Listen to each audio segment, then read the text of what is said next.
The distress beacon pierced through subspace like a scream. Captain Mara Lorne's fingers flew across the console of the Wandering Hope, her modified rescue frigate responding with the precision of a surgeon's scalpel. 3 standard hours from the nearest outpost. Deep in the Krath expanse where no sane pilot ventured alone, something was dying. Gravitational anomaly detected. Her ship's AI announced in its characteristic monotone.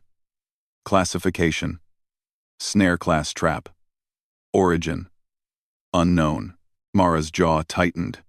Gravity snares were weapons from the old war, abandoned relics that still haunted dead systems like hungry ghosts. They crushed ships, pulled meteors from orbit, and turned living beings into compressed masses of organic matter. The Galactic Council had declared the expanse off-limits for exactly this reason. But the beacon was biological, young, and growing weaker by the second. She pushed the engines harder.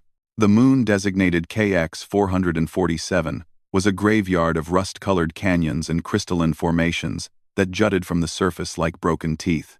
Mara's scanners lit up with warnings as she entered the atmosphere, gravity flux readings that made her stomach lurch even through the ship's compensators. Below, wedged in a narrow ravine, she spotted the source: 5 Velkan cubs, their iridescent fur matted with dust and blood, huddled together in the center of a visible distortion.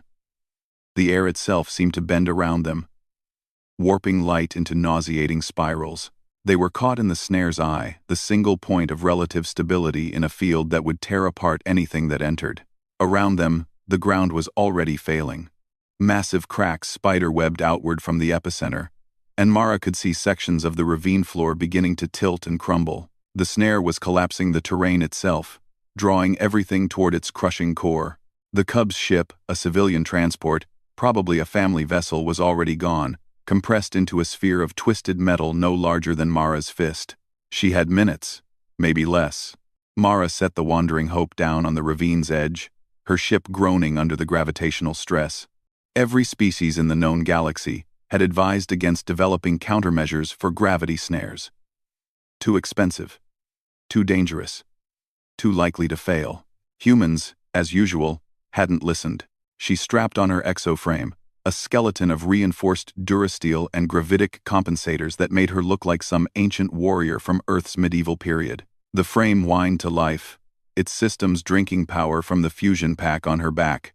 On her hip, the snare breaker, an experimental device that had cost her 3 years of salary and 2 fingers on her left hand during testing, hummed with barely contained energy. "Captain Lorne," the AI said, its tone as close to concerned as programming allowed. "Probability of survival, 12%. Recommend immediate withdrawal." "Noted," Mara said, and opened the airlock. The gravity hit her like a physical wall. Even with the exoframe, she could feel the snare's pull, a hungry pressure that wanted to drag her inward, compress her, erase her. Each step forward was a battle. The ground beneath her boots fractured with every footfall, sending up clouds of crystalline dust. The Cubs saw her. The smallest one, her visor identified it as Tavi based on the rescue beacon's biometrics, let out a keening wail. Velkans were apex predators in their home system. But these were children, barely old enough to have developed their secondary claws. "I'm coming," Mara shouted, though she knew they couldn't understand standard through the gravitational distortion. She activated the snare breaker.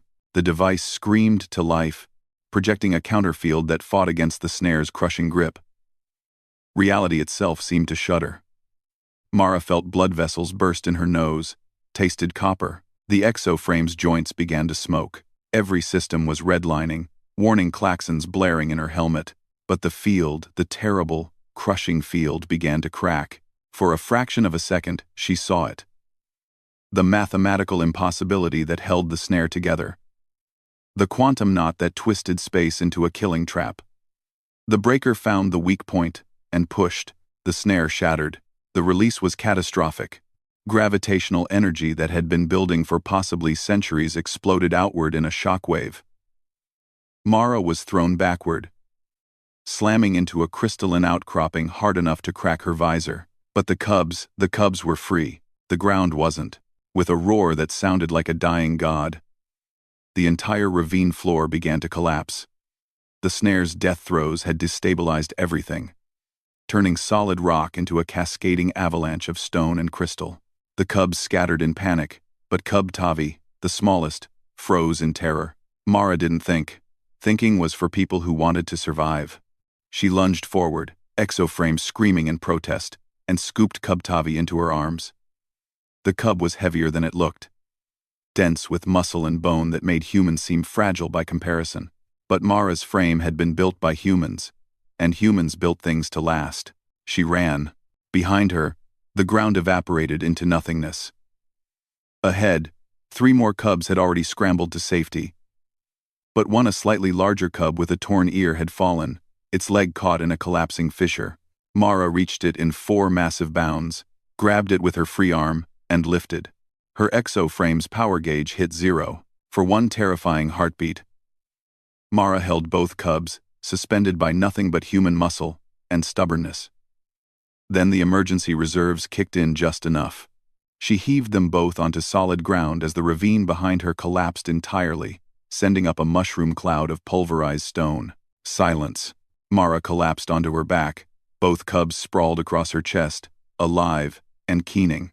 The other 3 emerged from behind rocks, chattering in their native tongue, probably asking what kind of insane creature would run into a gravity snare. Just a human, Mara wheezed, tasting blood and victory. Just what we do. Above them, the Wandering Hope descended on struggling engines, ready to take them all home. Later, when the Velkin matriarchy asked her why she'd risked everything for cubs that weren't even her own species, Mara would simply shrug and say that someone had to. That was the thing about humans. Someone always did.